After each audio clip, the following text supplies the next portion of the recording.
नमस्कार दोस्तों, स्वागत है आपका अपना यूट्यूब चैनल टुडे एग्जाम पर। दोस्तों आज है 2 अगस्त 2022 और आज एसएससी फेज 10 का एग्जाम था और एसएससी फेज 10 के चतुर्थ पाली का भी एग्जाम समाप्त हो चुकी है तथा चौथे पाली के एग्जाम में जीके जीएस सेक्शन से जो भी प्रश्न पूछे गए सभी प्रश्नों को लेकर आए हैं। तो चलिए दोस्तों शुरू करते हैं। हालांकि कुछ कम प्रश्न प्राप्त हुए हैं, अगर और भी प्रश्न प्राप्त होंगे तो मैं जो कमेंट वाला वीडियो होगा उसमें इंक्लूड कर दूंगा।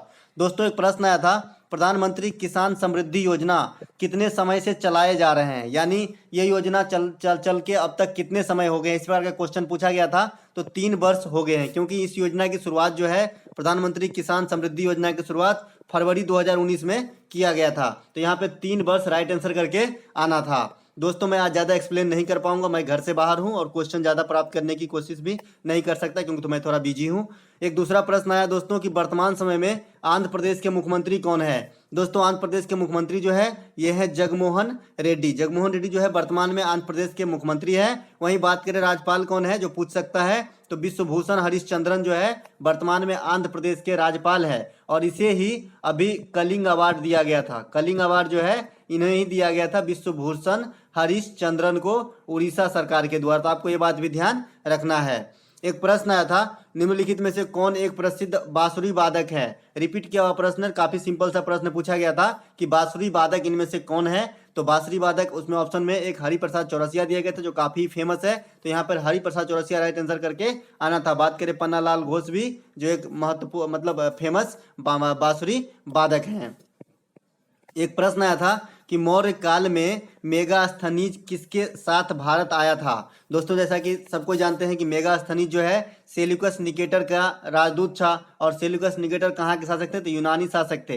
तो मौर्य काल में चंद्रगुप्त मौर्य के दरबार में आए थे। तो यहाँ पे राइट आंसर हो जाएगा सेल्यूकस निकेटर। सेल्यूकस निकेटर के साथ आए थे ये भारत और बाद में मेगास्थनीज यहीं रुक गए और उसके बाद मेगास्थनीज ने इंडिका नामक पुस्तक लिखा। तो ये काफ़ी इंपॉर्टेंट हो जाती है आने वाले शिफ्ट के लिए कि मेगास्थनीज के द्वारा लिखा गया पुस्तक। आप हर शिफ्ट के एनालिसिस का वीडियो देखिए, आपको काफ़ी जानकारी मिल जाएगी क्वेश्चन कहाँ से आ रहा है, को रिलेट करके पूछा जा रहा है। अगर किसी शिफ्ट में मौलिक कर्तव्य पूछा तो अगले शिफ्ट में पूछा था कि मौलिक कर्तव्य किस भाग में रखा गया है। इस प्रकार का क्वेश्चन पूछा जाता है एक दूसरे से रिलेट करके। एक प्रश्न पूछा गया था कि मौलिक कर्तव्य किस भाग में रखा गया है। इससे पहले वाले शिफ्ट में पूछा गया कि मौलिक कर्तव्य कितने हैं। तो आप देख सकते हैं, ये देखने का फायदा है कि आप जो है एग्जाम में अच्छा मार्क कर पाएंगे।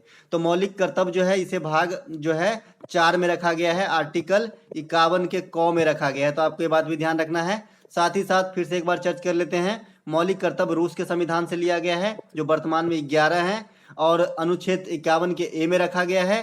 संविधान में 42वां संविधान संशोधन 1976 के द्वारा इसे जोड़ा गया था, जो किस समिति के अनुशंसा पे था, तो ये स्वर्ण सिंह समिति के अनुशंसा पे जो है 42वां संविधान संशोधन करवाया गया था, जिसमें मौलिक कर्तव्य संविधान के अंदर जोड़ा गया था। धर्मनिरपेक्ष अखंडता शब्द जोड़ा गया था, शिक्षा को समवर्ती सूची में लाया गया था, इसीलिए बहुत सारे इसमें मतलब मॉडिफाई किए गए थे, इसीलिए इसे लघु संविधान भी कहा जाता है, 42वां संविधान संशोधन 1976 को। एक प्रश्न आया था कि बिरजू महाराज निम्न में से किस घराने से संबंधित है।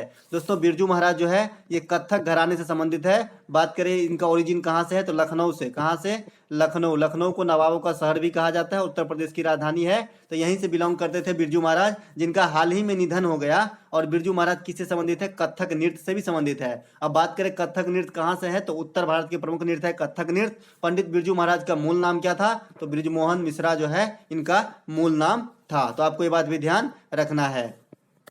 एक प्रश्न आया था कि निम्नलिखित में से कौन सा एक नृत्य केरल राज्य से संबंधित है। दोस्तों केरल राज्य से संबंधित नृत्य में फेमस नृत्य का नाम ही दिया गया था, डायरेक्ट कथकली दिया गया था। यहाँ पे राइट आंसर कथकली ही था, क्योंकि मालूम है कथकली जो है काफ़ी फेमस है और काफ़ी बार एग्जाम में रिपीट किए होने वाली प्रश्न है। कथकली, कुचिपुड़ी ये सब तो हर कोई जानता है, तो यहाँ कोई गलती नहीं किया होगा। राइट आंसर कथकली ही करके आना था और सभी किए होंगे आशा करता हूँ। एक प्रश्न आया था दोस्तों की जनगणना 1951 जो आज़ादी के बाद प्रथम जनगणना भी था भारत में 1951 में, और जो लास्ट जनगणना हुआ है 2011 में। हालांकि जनगणना 2021 में होना था लेकिन अभी तक नहीं हुआ है पेंडेमिक की चलते।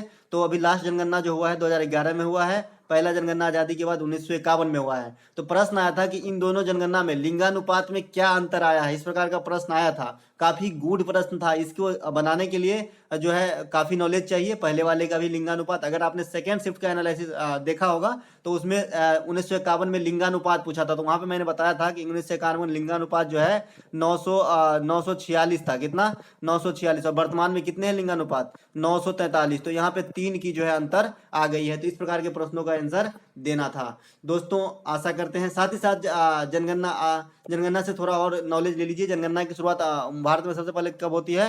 1872 में लॉर्ड मेयो के समय। उसके बाद 1881 से जो है लगातार किया जाता है जनगणना। आज़ादी के बाद प्रथम जनगणना 1951 में, लास्ट जनगणना 2011 में। 2011 की जनगणना के अनुसार पूछा जाता है कि सबसे अधिक जो है जनसंख्या तो उत्तर प्रदेश, सबसे कम जनसंख्या सिक्किम, सबसे अधिक जनसंख्या डेंसिटी बिहार, सबसे कम जनसंख्या डेंसिटी अरुणाचल प्रदेश। तो ये सब बात आपको याद रखना है। साथ ही साथ सबसे अधिक साक्षरता केरल, सबसे कम साक्षरता बिहार, सबसे अधिक जो है केंद्र शासित प्रदेश की जनसंख्या तो दिल्ली, सबसे कम जनसंख्या केंद्र शासित प्रदेश तो लक्षद्वीप। तो इस प्रकार की बात जो मोटे मोटे हैं आपको याद जरूर रखना है। सबसे अधिक लिंगानुपात पूछेगा तो केरल, सबसे कम लिंगानुपात पूछेगा तो हरियाणा। ये बात तो ध्यान आपको रखना ही है। अगर आप एसएससी का एग्जाम देने जा रहे हो, सिर्फ फेज 10 की बात नहीं कर रहे हैं, चाहे आप कोई सा भी एग्जाम दो एसएससी में जहां जीके जीएस पूछती है, तो इनका बेसिक फोकस जो रहता है कल्चर पे रहता है, संविधान पे रहता है, ये और जो है करंट से 3 से 4 क्वेश्चन रहता है। तो आपको अच्छे से अपने प्रिपेयर करके जाना है। चलिए दोस्तों, इस वीडियो में इतना ही। मिलते हैं